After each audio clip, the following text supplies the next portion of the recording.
Mä oon Selina Nera ja oon Vihreiden nuorten opiskelijoiden liiton puheenjohtaja.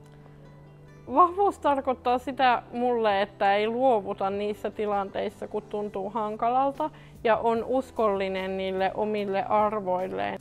Mä koen, että Suomessa liikuntarajoitteisilla ja muutenkin vammaisilla ihmisillä täytyy olla enemmän sinnikkyyttä, että pystyy tekemään samoja asioita kuin muut.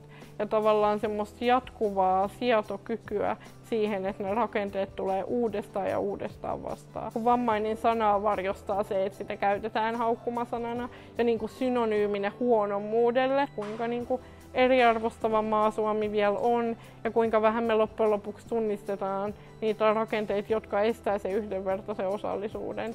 Positiivisesti ajatellaan, että oppii yhdessä tästä maailmasta uutta ja pyrkii sit toimimaan niin, että kaikilla olisi hyvä olla.